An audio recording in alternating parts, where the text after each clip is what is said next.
See, Mauritius, Africa does not scream for attention, and that's probably its greatest strength. Dubai dazzles, Singapore impresses, America obviously performs very well. But Mauritius, this island, it whispers. And increasingly, smart Americans are moving here and they're starting to hear the voice. Not because it's perfect, but because it feels strategically aligned with where they want to be in their lives. An island with modern infrastructure, modern banking, international business. Actually, it's number one for doing business on the continent of Africa. Tropical stability, multilingualism. They speak French here and English and Creole, which is like a broken French, okay? And enough distance from geopolitical instability that you literally feel like you're living in paradise here on Earth. Now, this is a psychological relief. This is Mauritius, the country that I have come to know and love in the past couple of years since leaving Tanzania. See, back in maybe 2023, I was living in Tanzania with my family, and bureaucracy and corruption had gotten so rough in the country. In fact, if you were just to look at some of the documentaries on the country right now, you would be utterly and totally shocked about what has been happening. And I remember sitting on my couch in a small city called Tonga, Tanzania, and just looking at videos of Mauritius, okay? Because I was heading towards South Africa. I had looked into Kenya. I'd also looked into Botswana, but something about Mauritius was just calling.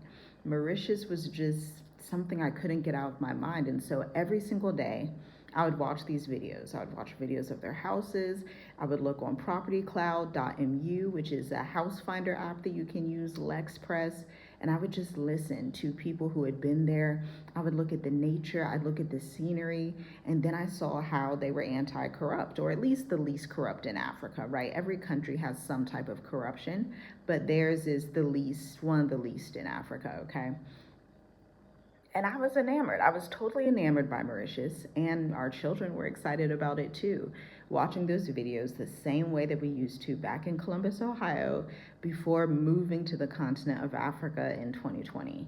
It was such a time, it was such a vibe. And then we finally landed, visited the botanical garden, went to the zoos, saw the beautiful malls, and our children, they were reading better. They were doing better in school, partially because we took them out of school in East Africa to homeschool them here, but also because the atmosphere allowed that.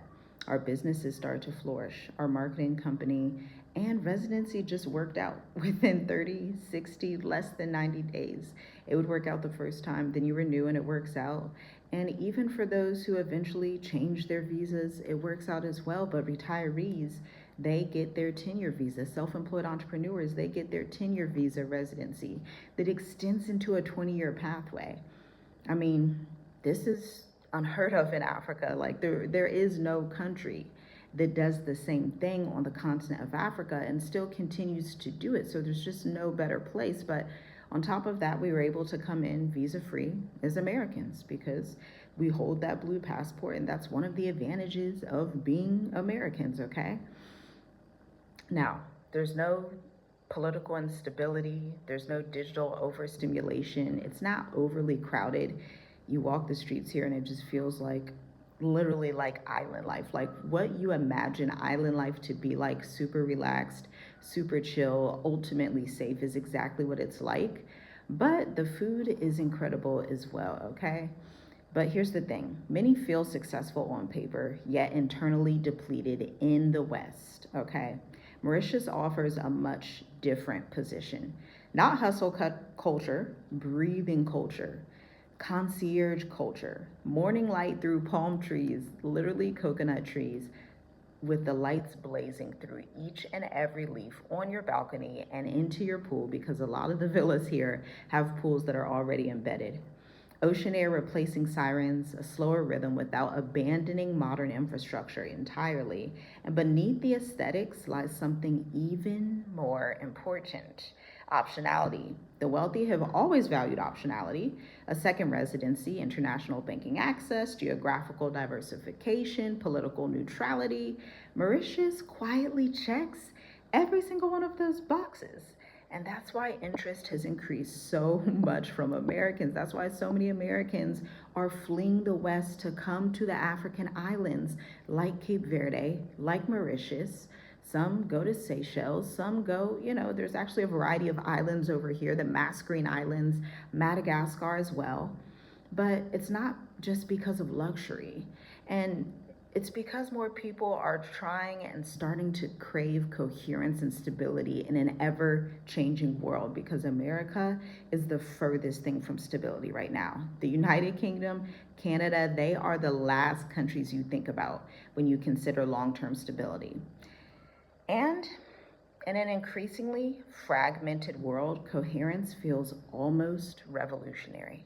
Living in peace, living in prosperity, it literally feels like a revolution, a quiet revolution that resets your nervous system, allows you to birth children while abroad, while being well cared for, allows you to get the back massages and the care that you need, allows you to grow your business because the infrastructure is functional, meaning like Wi-Fi, electricity, water, and allows you the space to be creative and think. I've never been this creative and this energized ever before in my life, literally. Like, not in America, not in Tanzania, not in the Bahamas. I've been to the Bahamas, but in Mauritius. So much so that I wonder, if I leave this island, will I still be the same me? Because Mauritius just has this draw. It draws you to it, and then they make it easy for you to stay. And they're respectful, they're kind, they're chill. Like, if you get lost, there are people everywhere that are willing to help you. If you get into an accident, if anything happens, there are people dispatched at your service, because it's also a very communal society. It's just a modern communal society with lots of history that's often complex. But a lot of times, the most beautiful things in life are complex. And for us, that has been Mauritius. For our children, that has been Mauritius. And a lot of you Americans, Canadians, UKians, all of you Ians and everybody, you guys have been looking at Mauritius too. You've seen more YouTubers talk about it. You've seen more channels that talk about geographical mobility. They talk about it as well. It's coming up in the most safe countries to be in if World War III were to pop off. And this is the pool. This is the draw. This is the thing that's tapping you on your shoulders saying, would it make sense to just try to live there for a year, just to see how it goes, just to see if you like it? Because what will probably end up happening is Mauritius will surpass every one of your wildest dreams. Check out the links in the description to learn more about Journey with us, to see how you can prepare your journey to Africa and beyond as an expat, as a retiree, as an entrepreneur, as an investor. www.journeywithusmovetoafrica.com/services. Also, if you are interested in Mauritius, make sure you check out the Mauritius Economic Development Bank website. It is a government-sponsored website where they are showing you how you can get residency in Mauritius. They make it super easy. You don't need all these attorneys and all these people. Just go to that website, follow the instructions, and you'll be living your dream life like us out here. Shalom, shalom. I'll see you in the next video. If you want to see videos and vlogs of our actual life in Mauritius, I have over 100 videos available for you on members only. $10 a month. Check out the link in the description. It's like Netflix, but Mauritius Netflix, okay? Like, it's much better, because Netflix, they have movies and stuff, but this is an investment into your journey abroad so that you can see what the neighborhoods look like, see what the parks look like, see what life is really like here, because it really is as amazing as I'm making it sound. All right, see you next time.